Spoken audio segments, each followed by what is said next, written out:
ಕೇಳಿರಿ ಕೇಳಿರಿ ಶಿವವಚನ, ಕೇಳಿರಿ ಕೇಳಿರಿ ಗುರುವಚನ, ಕೇಳಿರಿ ಕೇಳಿರಿ ಶಿವವಚನ, ಕೇಳಿರಿ ಕೇಳಿರಿ ಗುರುವಚನ. ಪುರಾತರ ವಚನಾನುಭವ ಕೇಳಿ ಬದುಕಿರಯ್ಯ. ಕೇಳಿದ ಸದ್ಭಕ್ತರೆಲ್ಲರೂ ಕೃತಾರ್ಥರಪ್ಪರು. ತನು ಕರಗಿ ಮನ ಕೊರಗಿ ಭಾವ ಬೆಚ್ಚದು. ತನು ಕರಗಿ ಮನ ಕೊರಗಿ ಭಾವ ಬೆಚ್ಚದು. ಅಹಂಕಾರ ಬಳಿದು ಶರಣರ ಅನುಭಾವವ ಕೇಳಿದಡೆ. ಅಹಂಕಾರ ಬಳಿದು ಶರಣರ ಅನುಭಾವವ ಕೇಳಿದಡೆ. ಅದೇ ಮುಕ್ತಿ ನೋಡಿರಿ, ಅದೇ ಮುಕ್ತಿ ನೋಡಿರಿ, ಅದೇ ಮುಕ್ತಿ ನೋಡಿರಿ, ಅದೇ ಮುಕ್ತಿ ನೋಡಿರಿ. ಇಂತಲ್ಲದೆ ಮನೋವ್ಯಾಕುಲರಾಗಿ ತನ್ನುಟ್ಟಿ ಕೇಳಿದಳಿ. ಇಂತಲ್ಲದೆ ಮನೋವ್ಯಾಕುಲರಾಗಿ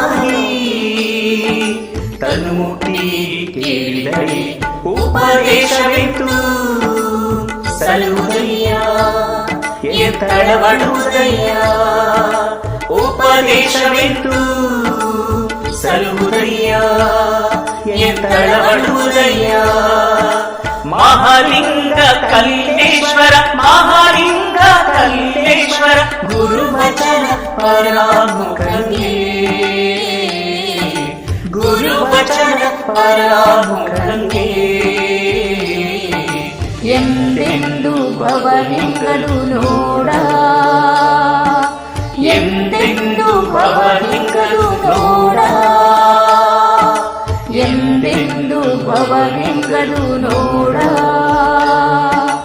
ಎಂದೆಂದು ಭವಲಿಂಗರು ನೋಡ, ಎಂದೆಂದು ಭವಲಿಂಗರು ನೋಡ, ಎಂದೆಂದು ಭವಲಿಂಗರು ನೋಡ.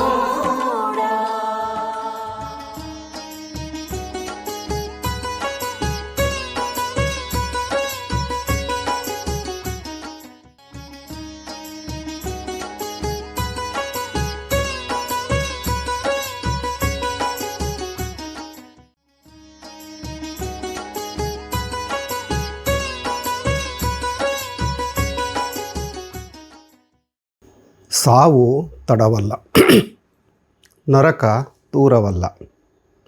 ಕೆಮ್ಮನೆ ಕೆಡಬೇಡ, ವಿಷಯವ ಬಿಡು, ಗುರುಭಕ್ತಿಯ ನಂಬು ಸುಖಿಯಪ್ಪೆ. ಸಿಮ್ಮಲಿಗೆಯ ಚನ್ನರಾಮ. ಇದೊಂದು ಚಂದಿಮರಸರ ವಚನ. ಜೀವನದ ಪರಮ ಸತ್ಯವನ್ನು ನೆನಪಿಸುವಂಥ ಶರಣ ಚಂದಿಮರಸರು ಭೌತಿಕ ಜಗತ್ತಿನ ಆಶೆ ಆಮಿಷಗಳಲ್ಲೇ ಮುಳುಗಿರುವಂಥ ಮನುಷ್ಯನಿಗೆ ಸೂಕ್ತ ಎಚ್ಚರಿಕೆಯನ್ನು ನೀಡಿ ಏನನ್ನು ನಂಬಬೇಕು, ಏನನ್ನು ನಂಬಬಾರ್ದು ಅನ್ನೋಂಥದ್ದು ವಿಷಯವನ್ನು ಸ್ಪಷ್ಟಪಡಿಸಿದ್ದಾರೆ. ಮನುಷ್ಯ ನಂಬಬಾರದ್ದನ್ನು ನಂಬಿ ತನಗೆ ಸಾವೇ ಇಲ್ಲ ಅನ್ನೋ ಹಾಗೆ ವರ್ತಿಸುವಂಥದ್ದು ಮಾಮೂಲಾಗಿದೆ. ಆದರೆ ಆತ ಮನುಷ್ಯ ಗುರುಭಕ್ತಿಯನ್ನು ಮಾತ್ರ ನಂಬಬೇಕು ಅಂತ ಅವರ ಅಭಿಪ್ರಾಯ. ಹುಟ್ಟಿದ ಮೇಲೆ ಸಾವು ಕಟ್ಟಿಟ್ಟಂಥ ಬುತ್ತಿ, ಅದರಿಂದ ತಪ್ಪಿಸ್ಕೊಳ್ಳಿಕ್ಕೆ ಯಾರಿಂದಲೂ ಸಾಧ್ಯ ಇಲ್ಲ.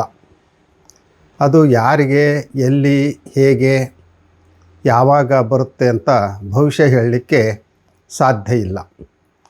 ಹಾಗಾಗಿ ಹಿರಿಯರು ಈ ಬದುಕು ಗಾಳಿಗೊಡ್ಡಿದ ದೀಪ ಅಂತ ಹೇಳ್ತಾರೆ. ಆ ದೀಪ ಗಾಳಿ ಬಂದಾಗ ಆರೋವಂಥದ್ದು ಸಹಜ. ಮನುಷ್ಯ ತನಗೆ ಸಾವೇ ಇಲ್ಲ ಅಥವಾ ನಾನು 100 ವರ್ಷ ಬಾಳ್ತೇನೆ ಅಂತ ಭ್ರಮೆಯಲ್ಲೇ ಬದುಕ್ತಾ ಇರ್ತಾನೆ. ಅದೇ ಅವನು ಸ್ವೇಚ್ಛಾಚಾರಿಯಾಗಿ ವರ್ತಿಸಲಿಕ್ಕೆ ಪ್ರೇರಣೆಯನ್ನು ನೀಡುತ್ತೆ. ಧರ್ಮ ಅಧರ್ಮ ಇವುಗಳನ್ನು ನೋಡದೆ ಗಳಿಸಿದ್ದೇ ಗಳಿಸಿದ್ದು, ಕೋಟಿ ಕೋಟಿ ಕೂಡಿಡುವಂಥ ಹಪಾಹಪಿ. ಮನೆಯ ಮೇಲೆ ಮನೆ ಕಟ್ತಾನೆ.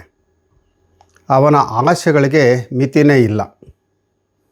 ಧರ್ಮ ಸತ್ಯ ನ್ಯಾಯಕ್ಕಿಂತ ಅಧರ್ಮ ಅಸತ್ಯ ಅನ್ಯಾಯದಂಥ ವಾಮ ಮಾರ್ಗದಲ್ಲೇ ಸಾಗಿ ಮಾಡಬಾರ್ದನ್ನು ಮಾಡ್ತಾ ಅಹಂಕಾರಿಯಾಗಿ ಮೆರಿತಾನೆ. ತಪ್ಪು ದಾರಿಯಲ್ಲಿ ಹೆಜ್ಜೆ ಹಾಕುವ ಕಾರಣದಿಂದ ದುಃಖ, ಸಂಕಷ್ಟ, ದುಮ್ಮಾನ ಇವು ಇದ್ದದ್ದೇ. ಆಗ ಏನೆಲ್ಲ ಯಾತನೆಯನ್ನು ಅನುಭವಿಸ್ತಾ ಇರ್ತಾನೆ. ಅದನ್ನೇ ಚಂದಿಮರಸರು ನರಕ ದೂರ ಇಲ್ಲ ಅಂತ ಎಚ್ಚರಿಸಿದ್ದಾರೆ. ಸಂಕಷ್ಟ, ದುಃಖ ಅತಿಯಾದಾಗ ಏನೇನೋ ದುರಾಲೋಚನೆಗಳು ಮುತ್ತಬಹುದು. ಆಗ ಮನುಷ್ಯ ತನ್ನ ತನೆಯ ಮೇಲೆ ತಾನೇ ಚಪ್ಪಡಿ ಎಳೆದುಕೊಳ್ಳುವಂಥ ದುಸ್ಥಿತಿಯನ್ನು ತಂದುಕೊಳ್ತಾನೆ. ಅದನ್ನೇ ಇಲ್ಲಿ ಕೆಮ್ಮನೆ ಕೆಡಬೇಡ ಅಂತ ಅರಿವು ಮೂಡಿಸುವಂಥ ಕಾರ್ಯವನ್ನು ಮಾಡಿದ್ದಾರೆ. ಹಾಗಾಗಬಾರ್ದು ಅಂದರೆ ವಿಷಯ ಬಿಡು ಅಂತ ಎಚ್ಚರಿಸ್ತಾರೆ. ವಿಷಯ ಅಂತಂದರೆ ಇಂದ್ರಿಯಗಳ ಭೋಗ್ಯದ ಅಪೇಕ್ಷೆ. ಅವು ತಪ್ಪು ಮಾರ್ಗದಿಂದ ಮತ್ತಷ್ಟು ಹೆಚ್ಚುತ್ತಾನೇ ಹೋಗ್ತವೆ. ಜೊತೆಗೆ ಕಾಮಾದಿ ಅರಿಷಡ್ವರ್ಗಗಳು ಕಾಡ್ತಾ ಅವನನ್ನು ಕಾಡು ಪ್ರಾಣಿಗಿಂತ ಕಡೆಯಾಗಿ ಮಾಡ್ತವೆ. ಆಸೆಯೇ ದುಃಖಕ್ಕೆ ಮೂಲ ಅನ್ನುವಂಥ ಬುದ್ಧದೇವನ ಸಂದೇಶವನ್ನು ಯಾರೂ ಮರಿಬಾರ್ದು. ಹಾಗಾಗಿ ಮನುಷ್ಯ ವಿಷಯ ಸುಖವನ್ನು ಅಂದರೆ ಸಂಸಾರವನ್ನು ತ್ಯಜಿಸಬೇಕು. ಹಾಗಂತ ಕುಟುಂಬ ತ್ಯಜಿಸಿ ಕಾಡು ಸೇರಬೇಕು ಅಂತ ಅಲ್ಲ. ಭೋಗದ ಜೀವನ, ಅಹಂಕಾರ ಮತ್ತು ಭೌತಿಕ ವಸ್ತುಗಳ ಮೇಲಿನ ಅತಿಯಾದ ವ್ಯಾಮೋಹವನ್ನು ತ್ಯಜಿಸಬೇಕು ಅಂತ ಅರ್ಥ. ಅವುಗಳ ಬೆನ್ನು ಬಿದ್ದರೆ ಜೀವನ ನರಕ ಆಗೋದರಲ್ಲಿ ಅನುಮಾನವೇ ಇಲ್ಲ. ಚಂದಿಮರಸರು ಇಂಥ ಅನಾಹುತಗಳಿಂದ ಪಾರಾಗಲಿಕ್ಕೆ ಸೂಚಿಸಿರುವಂಥ ಸರಳ ಮಾರ್ಗ ಅಂದರೆ ಗುರುಭಕ್ತಿಯ ನಂಬುವುದು ಅಂತ. ಗುರುಭಕ್ತಿಯನ್ನು ನಂಬೋದು ಅಂದರೆ ಗುರುವಿನ ಉಪದೇಶದಂತೆ ಧರ್ಮ ಮತ್ತು ಸತ್ಯದ ದಾರಿಯಲ್ಲಿ ನಡೆದು ಆದರ್ಶದ ಜೀವನವನ್ನು ಸಾಗಿಸುವಂಥದ್ದು. ಅದರಿಂದ ಸುಖವನ್ನು ಅನುಭವಿಸಲಿಕ್ಕೆ ಸಾಧ್ಯ. ಗುರು ಅಜ್ಞಾನವನ್ನು ಕಳೆದು ಅರಿವನ್ನು ಮೂಡಿಸಿ ನಡೆಯಬೇಕಾದಂಥ ಹೆದ್ದಾರಿಯನ್ನು ತೋರಿಸೋವಂಥವನು. ಮನುಷ್ಯ ದಾರಿ ತಪ್ಪದ ಹಾಗೆ ನಡಿಲಿಕ್ಕೆ ಒಬ್ಬ ಮಾರ್ಗದರ್ಶಕ ಬೇಕೇ ಬೇಕು. ಅಂಥ ಮಾರ್ಗದರ್ಶಕರು ಯಾರ್ಯಾರೋ ಆಗದೆ ಅರಿವು ಆಚಾರ ಒಂದಾಗಿರುವಂಥ ಅರ್ಹ ಗುರುವೇ ಬೇಕು. ಆತ ಯಾವಾಗಲೂ ಧರ್ಮದ ದಾರಿಯಲ್ಲೇ ಭಕ್ತರನ್ನು ಕರೆದೊಯ್ತಾನೆ. ಆತನ ಮಾರ್ಗದರ್ಶನದಂತೆ ಸತ್ಯವಂತರಾಗಿ ಕಾಯಕ ಮತ್ತು ದಾಸೋಹ ಪ್ರಜ್ಞೆಯನ್ನು ಅಳವಡಿಸಿಕೊಂಡ್ರೆ ಆಂತರಿಕ ಮತ್ತು ಬಾಹ್ಯವಾಗಿ ನೈಜ ನೆಮ್ಮದಿಯನ್ನು, ಸುಖವನ್ನು ಅನುಭವಿಸಲಿಕ್ಕೆ ಸಾಧ್ಯ. ಪ್ರಸ್ತುತ ಸಂದರ್ಭದಲ್ಲಿ ಈ ವಚನದ ಸದಾಶಯದಂತೆ ಬಾಳುವಂಥದ್ದು ತುಂಬ ಅಗತ್ಯ. ಯಾಕೆ ಅಂದರೆ ಇವತ್ತು ಮನುಷ್ಯ ತನಗೆ ತಾನೇ ಸಾವೇ ಇಲ್ಲ ಅನ್ನುವಂಥ ಭ್ರಮೆಯಲ್ಲಿ ಸಂಪತ್ತು, ಅಧಿಕಾರ, ಐಷಾರಾಮಿ ಜೀವನದ ಹಿಂದೆ ಓಡ್ತಾನೇ ಇದ್ದಾನೆ. ಅವುಗಳನ್ನು ಪಡೀಲಿಕ್ಕೆ ವಾಮ ಮಾರ್ಗ ತುಳಿದು ಒಮ್ಮೊಮ್ಮೆ ಖಿನ್ನತೆಗೂ ಒಳಗಾಗ್ತಾನೆ. ತನ್ನ ಮಾನಸಿಕ ನೆಮ್ಮದಿಯನ್ನೇ ಕಳ್ಕೊಂಡು ಮತ್ತಷ್ಟು ಭ್ರಮಾಧೀನನಾಗ್ತಾನೆ. ಹಾಗಾಗಿ ಆತ ಅತಿ ಆಸೆ, ಹಪಾಹಪಿತನ ಇವುಗಳನ್ನು ಬಿಟ್ಟು ಸರಳವಾಗಿ ಬಾಳೋದನ್ನು ರೂಢಿಸಿಕೊಳ್ಳುವಂಥ ಅಗತ್ಯ ಇದೆ. ಲೌಕಿಕ ಸುಖಾಕಾಂಕ್ಷೆಯ ಭ್ರಮೆಯಲ್ಲಿ ಮೋಸ, ವಂಚನೆ, ಭ್ರಷ್ಟಾಚಾರ ಇನ್ನೇನೇನೋ ವಾಮ ಮಾರ್ಗ ತುಳಿದು ತನ್ನ ಬದುಕನ್ನು ತಾನೇ ನರಕ ಮಾಡಿಕೊಳ್ತಾನೆ. ಅದಕ್ಕಾಗಿಯೇ ಮಾಡಿದ್ದುಣ್ಣೋ ಮಾರಾಯ ಅನ್ನುವಂಥ ಗಾದೆ ಮಾತು ಹುಟ್ಕೊಂಡಿರಬೇಕು. ಮನುಷ್ಯ ಸತ್ಕಾರ್ಯ ಮಾಡಿದರೆ ಸತ್ಫಲವನ್ನೇ ಉಣ್ತಾನೆ, ದುಷ್ಕಾರ್ಯ ಮಾಡಿದರೆ ದುಷ್ಫಲವನ್ನೇ ಅನುಭವಿಸ್ತಾನೆ. ಇದನ್ನೇ ಹಳ್ಳಿಯ ಜನರು ತಿಂದದ್ದನ್ನೇ ತೇಗಬೇಕು ಅಂತ ಹೇಳೋದುಂಟು. ಇವತ್ತಂತೂ ಹಣ ಗಳಿಸೋವಂಥದ್ದು ಹೇಗೆ ಅಂತ ಹೇಳಿಕೊಡೋವಂಥ ಗೂಗಲ್ಲು, ಯೂಟ್ಯೂಬ್ ಇನ್ನೇನೋ ಇವೆ. ಆದರೆ ಆದರ್ಶ ಜೀವನ ನಡೆಸೋದು ಹೇಗೆ ಅಂತ ತಿಳಿಸ್ಲಿಕ್ಕೆ ಯೋಗ್ಯ ಗುರುವಿನ ಮಾರ್ಗದರ್ಶನವೇ ಬೇಕು. ಗುರುಭಕ್ತಿ ಅವನಲ್ಲಿ ಒಳ್ಳೆಯ ವಿಚಾರಗಳನ್ನು ಬೆಳೆಸುತ್ತೆ, ಜೀವನದ ಮೌಲ್ಯಗಳನ್ನು ಗೌರವಿಸುವಂಥ ಗುಣವನ್ನು ಕಲಿಸುತ್ತೆ. ಆಗ ಸುಖಿ ಜೀವನ ಅಂಗೈನೆಲ್ಲಿ ಆಗುತ್ತೆ. ಮನುಷ್ಯನ ಬದುಕು ಆರಂಭದಲ್ಲೇ ಹೇಳಿದ ಹಾಗೆ ಗಾಳಿಗೊಡ್ಡಿದ ದೀಪ ಇದ್ದ ಹಾಗೆ. ಇನ್ನೂ ಮುಂದುವರೆದು ಹೇಳೋದಾದರೆ ನೀರ ಮೇಲಿನ ಗುರುಳೆ ಇದ್ದಂತೆ. ಅದು ಯಾವಾಗ ಟಪ್ ಅಂತ ಒಡೆಯುತ್ತೋ ಅಂತ ಹೇಳಲಿಕ್ಕೆ ಬರಲ್ಲ. ಹಾಗಾಗಿ ಮನುಷ್ಯ ತನಗೆ ತಾನೇ ಸಾವಿಲ್ಲ ಅನ್ನುವಂಥ ಭ್ರಮೆಯಲ್ಲಿ ಹೀನಾತಿಹೀನ ಕಾರ್ಯಗಳನ್ನು ಮಾಡಿ ತನ್ನ ಸುಖಕ್ಕೆ ತಾನೇ ವಂಚನೆ ತಂದುಕೊಳ್ಳುವಂಥ ಅವಿವೇಕದ ಕಾರ್ಯಗಳಲ್ಲಿ ತೊಡಗಬಾರದು. ವಿಷಯಗಳ ದಾಸನಾಗಿ ಜೀವನದ ಆದರ್ಶ ಮೌಲ್ಯಗಳನ್ನು ಗಾಳಿಗೆ ತೂರದೆ ಗುರುಭಕ್ತಿಯನ್ನು ಅಳವಡಿಸ್ಕೊಳ್ಬೇಕು.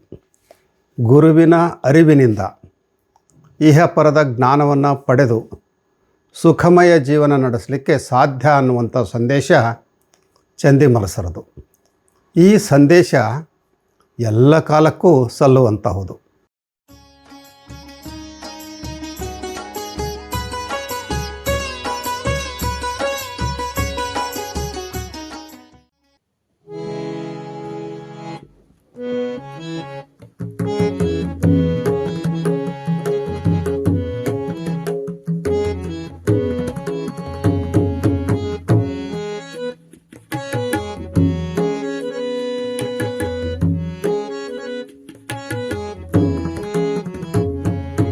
ಸಾವು ತಡವಲ್ಲ, ನರಕ ದೂರವಲ್ಲ.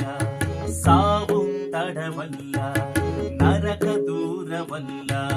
ಕೆಮ್ಮನೆ ಕೆಡಬೇಡ, ವಿಷಯವ ಬಿಡು. ಕೆಮ್ಮನೆ ಕೆಡಬೇಡ, ವಿಷಯವ ಬಿಡು. ಗುರುಭಕ್ತಿಯ ನಂಬು ಸುಖಿಯಪ್ಪೇ. ಗುರುಭಕ್ತಿಯ ನಂಬು ಸುಖಿಯಪ್ಪೇ. ಗುರುಭಕ್ತಿಯ ನಂಬು ಸುಖಿಯಪ್ಪೇ. ಸಿಂಬಲಿಗೆಯ ಚನ್ನರಾಮ, ಸಿಂಬಲಿಗೆಯ ಚನ್ನರಾಮ, ಸಿಂಬಲಿಗೆಯ ಚನ್ನರಾಮ, ಸಿಂಬಲಿಗೆಯ ಚನ್ನರಾಮ. ಸಾವು ತಡವಲ್ಲ, ನರಕ ದೂರವಲ್ಲ. ಸಾವು ತಡವಲ್ಲ, ನರಕ ದೂರವಲ್ಲ. ಕೆಮ್ಮನೆ ಕೆಡಬೇಡ, ವಿಷಯವ ಬಿಡು. ಕೆಮ್ಮನೆ ಕೆಡಬೇಡ, ವಿಷಯವ ಬಿಡು.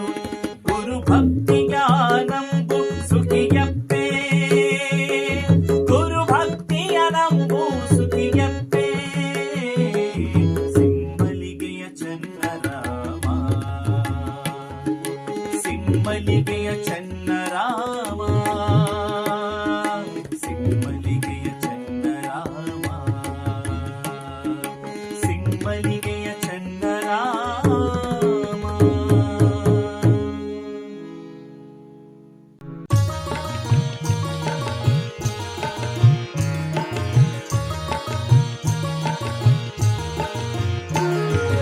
ಕೇಳಬನ್ನಿ ಕೇಳಬನ್ನಿ ವಚನ ಸಂದೇಶ. ಕೇಳಬನ್ನಿ ಕೇಳಬನ್ನಿ ವಚನ ಸಂದೇಶ. ಬಸವಾದಿ ಶರಣರ ಜೀವನ ಸಂದೇಶ. ಬಸವಾದಿ ಶರಣರ ಜೀವನ ಸಂದೇಶ. ನಮ್ಮೆಲ್ಲರ ಬದುಕಿಗೆ ಬೆಳಕ ನೀವ ಸಂದೇಶ. ನಮ್ಮೆಲ್ಲರ ಬದುಕಿಗೆ ಬೆಳಕ ನೀವ ಸಂದೇಶ. ಅನುಭಾವಿಗಳ ಅನುಭಾವದ ಸಂದೇಶ. ಅನುಭಾವಿಗಳ ಅನುಭಾವದ ಸಂದೇಶ. ಅನುಭಾವಿಗಳ ಅನುಭಾವದ ಸಂದೇಶ.